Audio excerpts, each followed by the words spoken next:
Roman VIII. The Influence of Rationalism, 257, by George Eliot.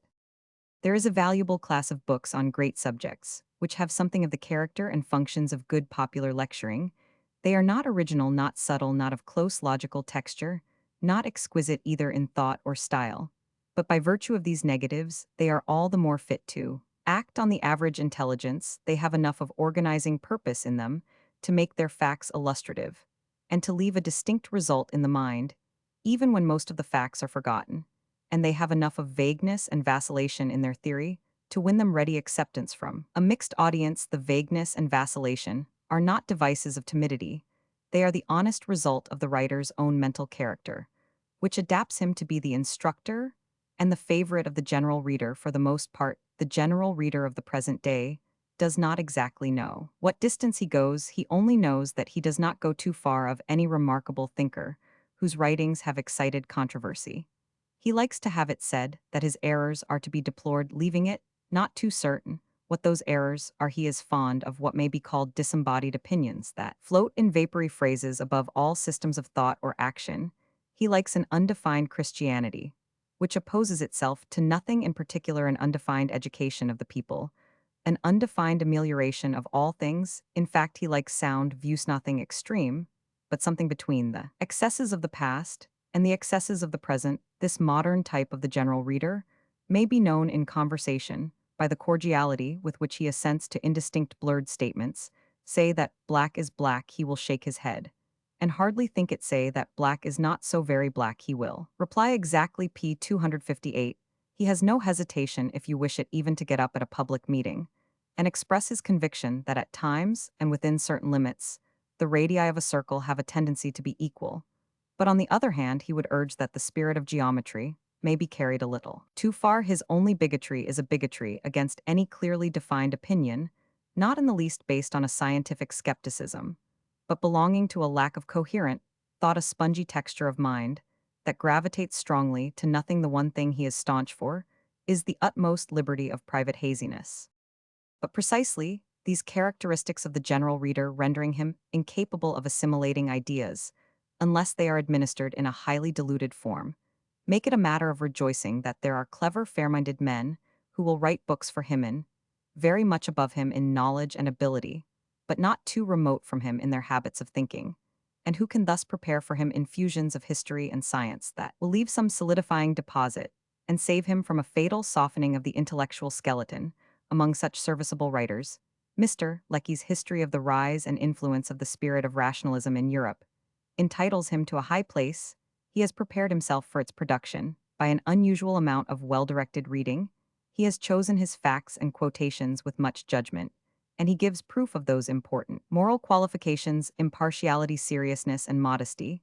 This praise is chiefly applicable to the long chapter on the history of magic and witchcraft, which opens the work, and to the 2 chapters on the antecedents and history of persecution, which occur the one at the end of the first volume, the other at the beginning of the second. In these chapters, Mr. Lecky has a narrower and better traced path before him than in other portions of his work. He is more occupied with presenting a particular class of facts in their historical sequence, and in their relation to certain grand tidemarks of opinion, than with disquisition, and his writing is freer than elsewhere from an apparent confusedness of thought and an exuberance of approximative phrases, which can be serviceable in no other way than as diluents needful for the sort of reader we have just described. The history of magic and witchcraft has been judiciously chosen by Mr. Lecky as the subject of his first section on the declining sense of the miraculous, because it is strikingly illustrative of a position with the truth of which he is strongly p.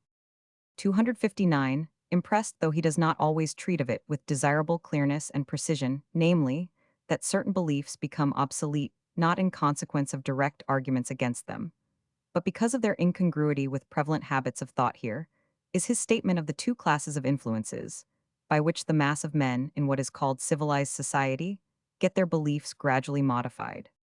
If we ask why it is that the world has rejected what was once so universally and so intensely believed, why a narrative of an old woman who had been seen riding on a broomstick, or who was proved to have transformed herself into a wolf and to have devoured the flocks of her neighbors, is deemed so entirely incredible, most persons would probably be unable to give a very definite answer to the question it is. Not because we have examined the evidence and found it insufficient, for the disbelief always proceeds when it does not prevent examination.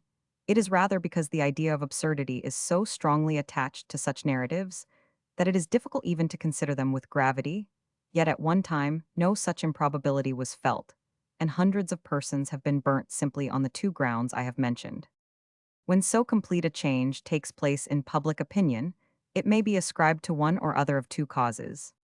It may be the result of a controversy, which has conclusively settled the question, establishing to the satisfaction of all parties a clear preponderance of argument or fact in favor of one opinion, and making that opinion a truism which is accepted by all. Enlightened men, even though they have not themselves examined the evidence on which it rests, thus, if anyone in a company of ordinarily educated persons were to deny the motion of the earth or the circulation of the blood, his statement would be received with derision, though it is probable that some of his audience would be unable to demonstrate the first truth, and that very few of them could give sufficient reasons for the second.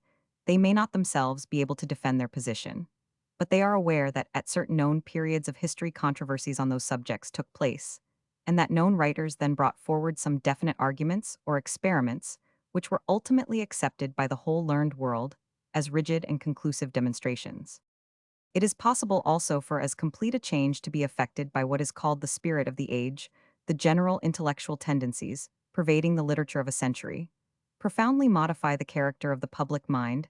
They form a new tone and habit of thought, they alter the measure of probability, they create new attractions and new antipathies, and they eventually cause as absolute a rejection of certain old opinions as could be produced by the most cogent and definite arguments. Mr. Lecky proceeds to some questionable views concerning the evidences of witchcraft, which seem to be irreconcilable even with his own remarks later on, but they lead him to the p. 260 statement, thoroughly made out by his historical survey, that movement was mainly silent, unargumentative, and insensible, that men came gradually to disbelieve in witchcraft, because they came gradually to look upon it as absurd, and that this new tone of thought appeared first of all in those who were least subject to theological influences, and soon spread through the educated laity, and last of all took possession of the clergy. We have rather painful proof that this second class of influences, with a vast number, go hardly deeper than fashion, and that witchcraft to many of us is absurd only on the same ground that our grandfathers' gigs are absurd.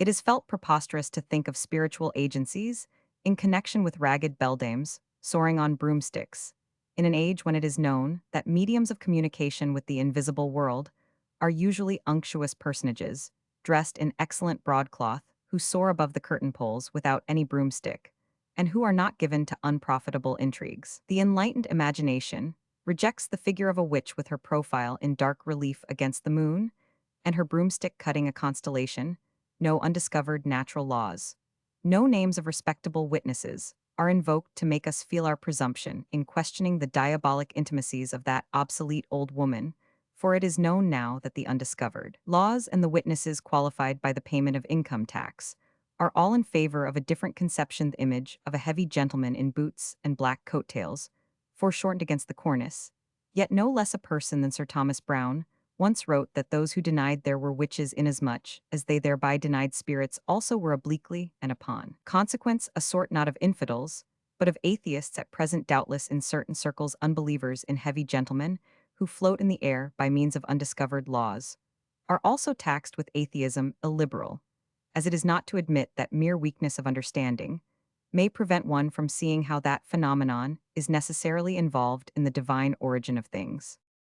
With still more remarkable parallelism, Sir Thomas Browne goes on those that to refute their incredulity desire to see apparitions, shall questionless never behold any nor have the power to be so much as witches, the devil hath made them already in a heresy as capital as witchcraft, and to appear to them, were but to convert them, it would be difficult to see what has been changed here but the p. 261 mere drapery of circumstance, if it were not for this prominent difference between our own days and the days of witchcraft, that instead of torturing, drowning, or burning, the innocent we give hospitality and large pay to the highly distinguished. Medium, at least, we are safely rid of certain horrors.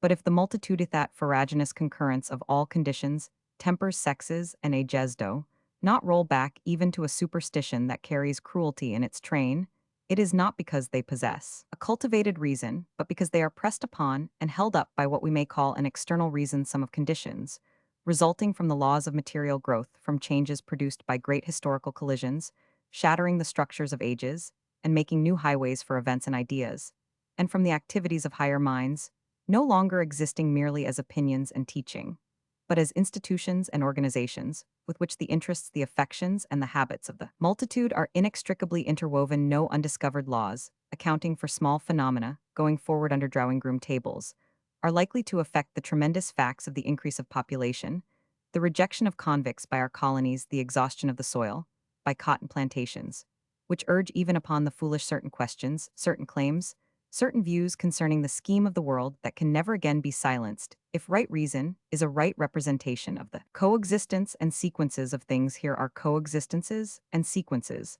that do not wait to be discovered, but press themselves upon us like bars of iron, no seances at a guinea a head, for the sake of being pinched by Mary Jane, can annihilate railways, steamships, and electric telegraphs, which are demonstrating the interdependence of all human interests, and making self-interest a duct for sympathy.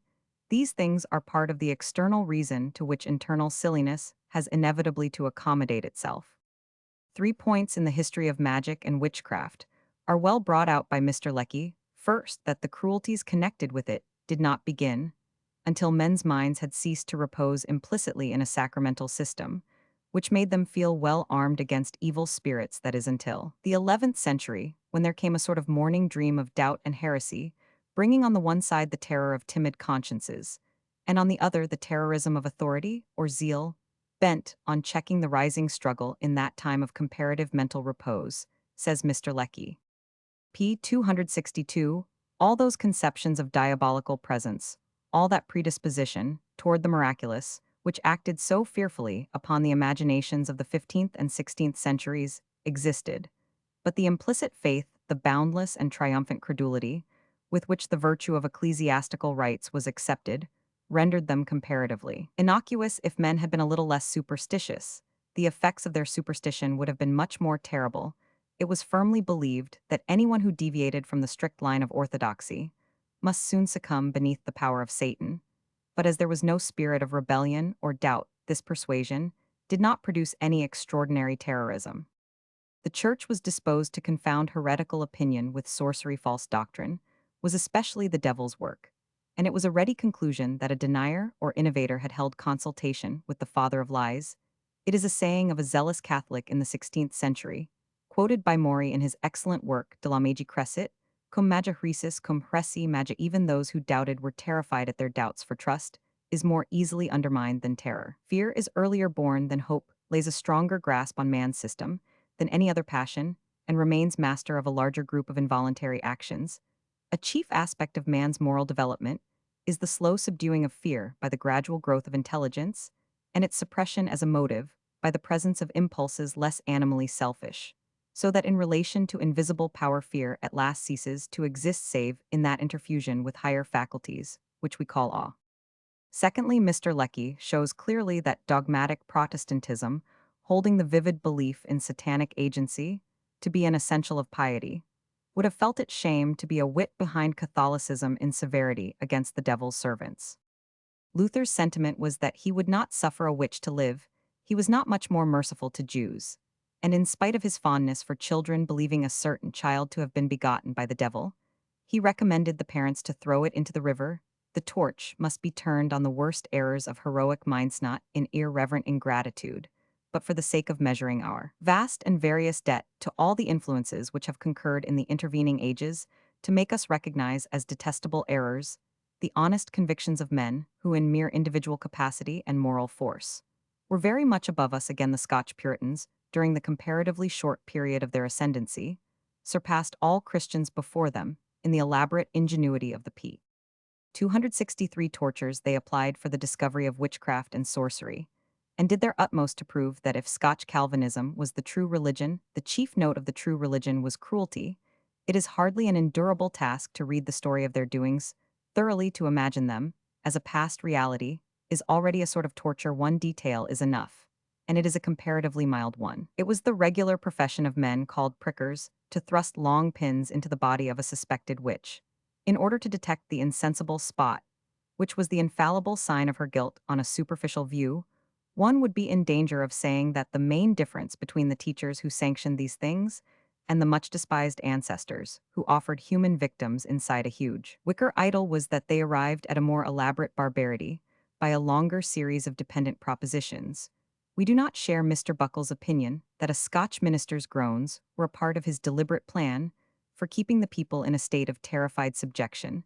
The ministers themselves held the belief they taught, and might well groan over it. What a blessing has a little false logic. Been to the world seeing that men are so slow to question their premises, they must have made each other much more miserable, if pity had not sometimes drawn tender conclusions, not warranted by major and minor, if there had not been people with an amiable imbecility of reasoning, which enabled them at once to cling to hideous beliefs, and to be conscientiously inconsistent with them in their conduct. There is nothing like acute deductive reasoning for keeping a man in the dark. It might be called the technique of the intellect, and the concentration of the mind upon it corresponds to that predominance of technical skill in art, which ends in degradation of the artist's function, unless new inspiration and invention come to guide it.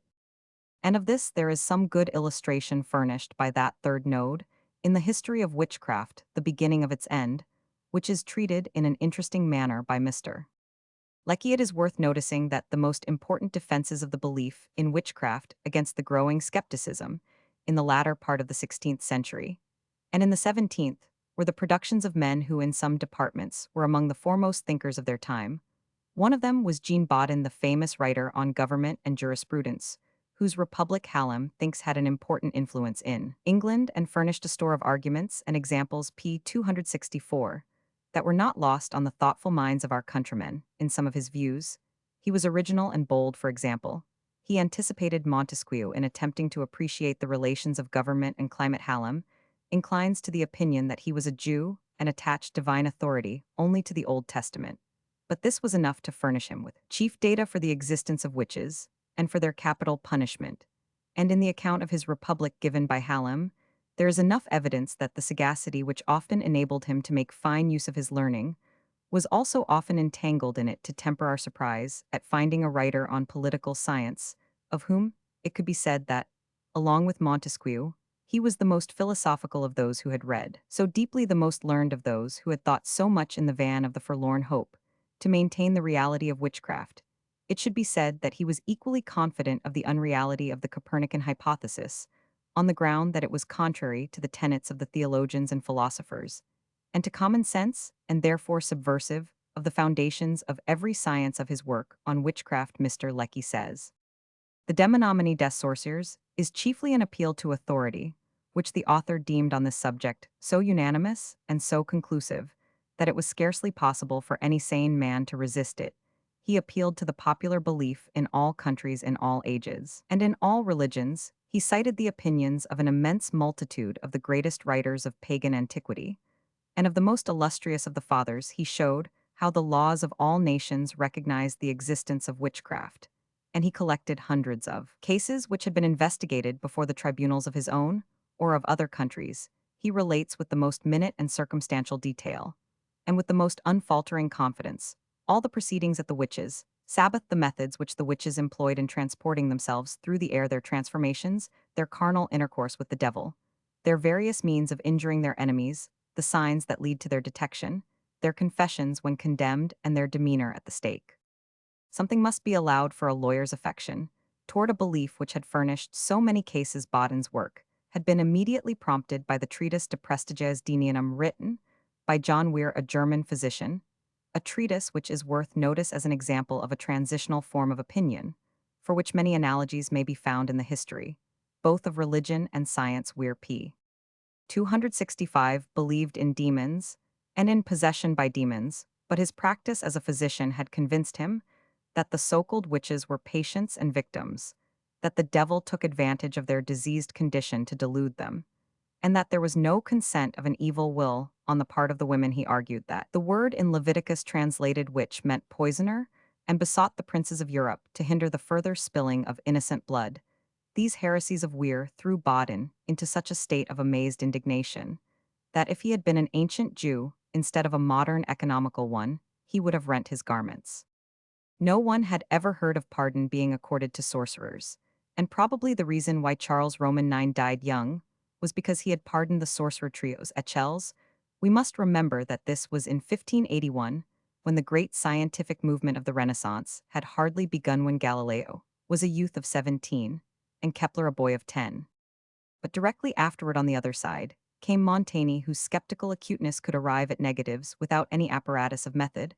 A certain keen narrowness of nature will secure a man from many absurd beliefs, which the larger soul, vibrating to more manifold influences, would have a long struggle to part with. And so we find the charming chatty Montaigne, one of the brightest of his essays, Des Boitu, where he declares that, from his own observation of witches and sorcerers, he should have recommended them to be treated with curative hellebore, stating, in his own way, a pregnant doctrine, since taught more gravely.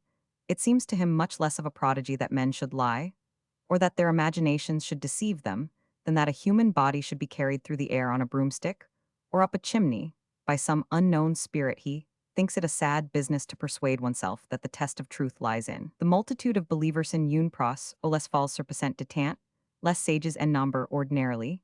He has observed when men have something stated to them as a fact, they are more ready to explain it than to inquire whether it is real. Ils passent par dessus less propositions, mais ils examinent less consequences, ils les sent less choses, et current aux causes.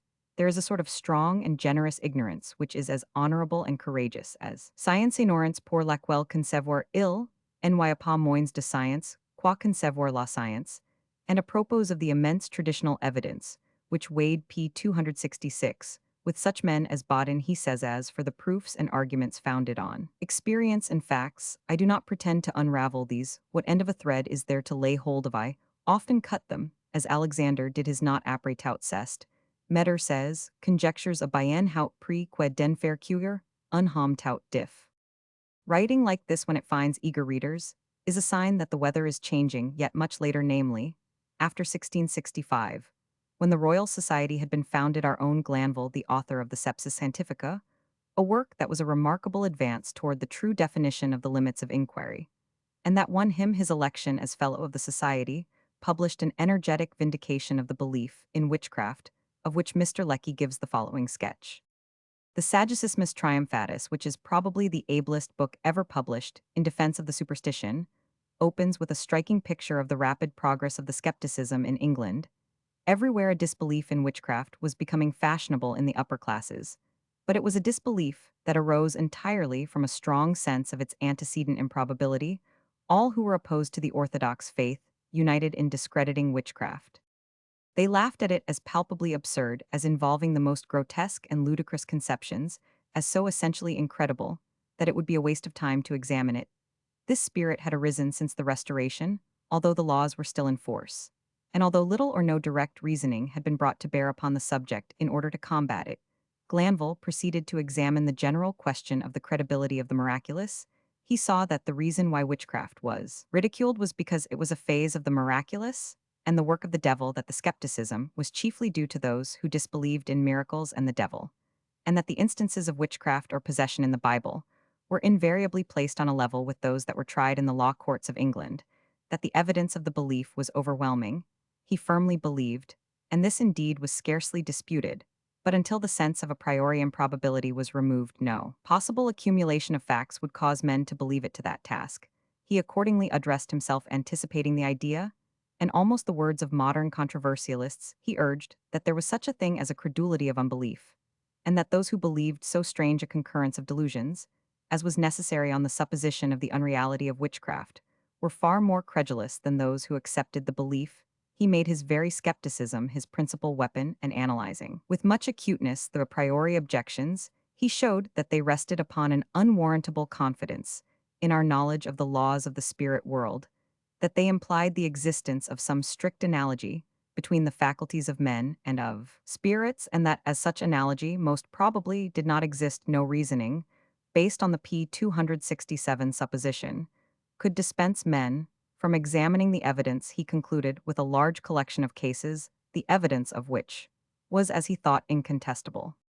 We have quoted this sketch because Glanville's argument against the priori objection of absurdity is fatiguingly urged in relation to other alleged marvels, which to busy people seriously occupied with the difficulties of affairs of science or of art seem as little worthy of examination as aeronautic broomsticks. And also because we here see Glanville in combating an incredulity that does not happen to be his own wielding that very argument of traditional evidence, which he had made the subject of vigorous attack in his Sepsis Scientifica. But perhaps large minds have been peculiarly liable to this fluctuation concerning the sphere of tradition, because while they have attacked its misapplications, they have been the more solicited by the vague sense that tradition is really the basis of our best life. Our sentiments may be called organized traditions, and a large part of our actions gather all their justification, all their attraction and aroma from the memory of the life lived of the actions done before we were born in the absence of any profound research into psychological functions or into the mysteries of inheritance in the absence of any comprehensive view of man's historical development and the dependence of one age on another. A mind at all rich in sensibilities must always have had an indefinite uneasiness in an undistinguishing attack on the coercive influence of tradition, and this may be the apology for the apparent inconsistency of Glanville's acute criticism on the one side and his indignation at the looser gentry who laughed at the evidences for witchcraft on the other. We have already taken up too much space with this subject of witchcraft, else we should be tempted to dwell on Sir Thomas Browne, who far surpassed Glanville in magnificent incongruity of opinion, and whose works are the most remarkable combination existing of witty sarcasm against ancient nonsense and modern obsequiousness with indications of a capacious credulity. After all, we may be sharing what seems to us the hardness of these men who sat in their studies and argued at their ease about a belief that would be reckoned to have caused more misery and bloodshed than any other superstition, if there had been no such thing as persecution on the ground of religious opinion. On this subject of persecution, Mr. Lecky writes his best with clearness of conception, with calm justice bent, on appreciating p. 268 the necessary tendency of ideas, and with an appropriateness of illustration that could be supplied only by extensive and intelligent reading. Persecution, he shows, is not in any sense peculiar to the Catholic Church. It is a direct sequence of the doctrines that salvation is to be had only within the Church, and that erroneous belief is damnatory doctrines held as fully by Protestant sects as by the Catholics, and in proportion to its power Protestantism has been as persecuting as Catholicism. He maintains in opposition to the favorite modern notion of persecution, defeating its own object, that the Church, holding the dogma of exclusive salvation, was perfectly consequent, and really achieved its end of spreading one belief, and quenching another by calling in the aid of the civil arm. Who will say that governments by their power over institutions and patronage, as well as over punishment, have not power also over the interests and inclinations of men, and over most of those external conditions into which subjects are born, and which make them adopt the prevalent belief as a second nature? Hence, to a sincere believer in the doctrine of exclusive salvation, governments had it in their power to save men from perdition, and wherever the clergy were at the elbow of the civil arm, no matter whether they were Catholic or Protestant, persecution was the result. Compel them to come in was a rule that seemed sanctioned by mercy, and the horrible sufferings it led men to inflict seemed small to minds accustomed to contemplate as a perpetual source of motive the eternal unmitigated miseries of a hell that was the inevitable destination of a majority among mankind. It is a significant fact noted by Mr. Lecky that the only two leaders of the Reformation who advocated tolerance were Zuinglius and Socinus, both of them disbelievers in exclusive salvation, and in corroboration of other evidence that the chief triumphs of the Reformation were due to coercion, he commends to the special attention of his readers the following quotation from a work attributed without question to the famous Protestant theologian Jurieu, who had himself been hindered as a Protestant from exercising his professional functions in France, and was settled as pastor at Rotterdam. It should be remembered that Jurius' labors fell in the latter part of the 17th century, and in the beginning of the 18th, and that he was the contemporary of Bale, with whom he was in bitter controversial hostility. He wrote then at p. 269, a time when there was warm debate on the question of toleration, and it was his great object to vindicate himself and his French fellow Protestants from all laxity on this point.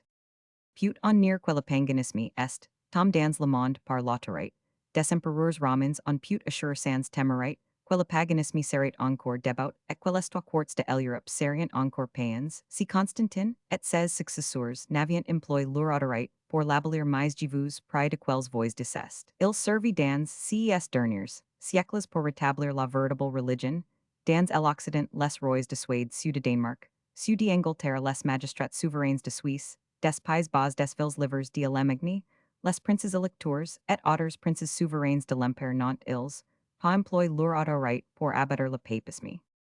Indeed, wherever the tremendous alternative of everlasting torments is believed in believed, in so that it becomes a motive determining the life not only persecution, but every other form of severity and gloom, are the legitimate consequences, there is much ready declamation in these days against the spirit of asceticism, and against zeal for doctrinal conversion. But surely the macerated form of a saint, Francis the fierce denunciations of a saint, Dominic the groans and prayerful wrestlings of the Puritan, who seasoned his bread with tears, and made all pleasurable sensation sin, are more in keeping with the contemplation of unending anguish, as the destiny of a vast multitude, whose nature we share than the rubicund cheerfulness of some modern divines, who profess to unite a smiling liberalism with a well-bred and tacit but unshaken confidence in the reality of the bottomless pit, but in fact, as Mr. Lecky maintains, that awful image with its group of associated dogmas concerning the inherited curse and the damnation of unbaptized infants of heathens and of heretics, has passed away from what he is fond of calling the realizations of Christendom. These things are no longer the objects of practical belief. They may be mourned for in encyclical letters. Bishops may regret them, doctors of divinity may sign testimonials to the excellent character of these decayed beliefs. But for the mass of Christians, they are no more influential than unrepealed but forgotten statutes. And with these dogmas has melted away the strong basis for the defense of persecution. No man now writes eager vindications of himself and his colleagues from the suspicion of adhering to the principle of toleration, and this momentous change it is Mr. Lecky's object to show is due to that concurrence of p. 270 conditions, which he has chosen to call the advance of the spirit of rationalism. In other parts of his work, where he attempts to trace the action of the same conditions on the acceptance of miracles, and on other chief phases of our historical development, Mr. Lecky has laid himself open to considerable criticism. The chapters on the miracles of the Church, the aesthetic, scientific, and moral development of rationalism, the secularization of politics, and the industrial history of rationalism embrace a wide range of diligently gathered facts, but they are nowhere illuminated by a sufficiently clear conception and statement of the agencies at work, or the mode of their action, in the gradual modification of opinion and of life. The writer frequently impresses us as being in a state of hesitation concerning his own standing point, which may form a desirable stage in private meditation, but not in published exposition, certain epochs in theoretic conception, certain considerations which should be fundamental to his survey are introduced quite incidentally in a sentence or two, or in a note which seems to be an afterthought. Great writers, and their ideas are touched upon too slightly, and with too little discrimination, and important theories are sometimes characterized with a rashness which conscientious revision will correct. There is a fatiguing use of vague or shifting phrases, such as modern civilization, spirit of the age, tone of thought, intellectual, type of the age, bias of the imagination, habits of religious thought unbalanced by any precise definition. And the spirit of rationalism is sometimes treated of as if it lay outside the specific mental activities of which it is a generalized expression. Mr. Curdle's famous definition of the dramatic unities as a sort of a general oneness is not totally false, but such luminousness as it has could only be perceived by those who already knew what the unities were. Mr. Lecky has the advantage of being strongly impressed with the great part played by the emotions in the formation of opinion, and with the high complexity of the causes at work in social evolution. But he frequently writes as if he had never yet distinguished between the complexity of the conditions that produce prevalent states of mind and the inability of particular minds to give distinct reasons for the preferences or persuasions produced by those states. In brief, he does not discriminate or does not help his reader to discriminate between objective complexity and subjective confusion. But the most muddle-headed p. 271 gentleman, who represents the spirit of the age, by observing as he settles his collar that the development theory is quite the thing is a result of definite processes, if we could only trace them. Mental attitudes and predispositions, however vague in consciousness, have not vague causes any more than the blind motions of the spring in plants and animals. The word rationalism has the misfortune shared by most words in this gray world of being somewhat equivocal. This evil may be nearly overcome by careful preliminary definition. But Mr. Lecky does not supply this, and the original specific application of the word to a particular phase of biblical interpretation seems to have clung about his use of it with a misleading effect through some parts of his book. He appears to regard the grand characteristic of modern thought and civilization compared with ancient as a radiation. In the first instance, from a change in religious conceptions, the supremely important fact that the gradual reduction of all phenomena within the sphere of established law, which carries as a consequence the rejection of the miraculous, has its determining current in the development of physical science, seems to have engaged comparatively little of his attention, at least. He gives it no prominence. The great conception of universal regular sequence without partiality and without caprice conception, which is the most potent force at work in the modification of our faith, and of the practical form given to our sentiments good, only grow out of that patient watching of external fact, and that silencing of preconceived notions which are urged upon the mind by the problems of physical science. There is not room here to explain and justify the impressions of dissatisfaction which have been briefly indicated, but a serious writer like Mr. Lecky will not find such suggestions altogether useless. The objections, even the misunderstandings of a reader who is not careless or ill-disposed, may serve to stimulate an author's vigilance over his thoughts as well as his style. It would be gratifying to see some future proof that Mr. Lecky has acquired juster views than are implied in the assertion that philosophers of the sensational school can never rise to the conception of the disinterested, and that he has freed himself from all temptation to that mingled laxity of statement and ill-pitched elevation of tone, which are painfully present in the closing pages of his second volume.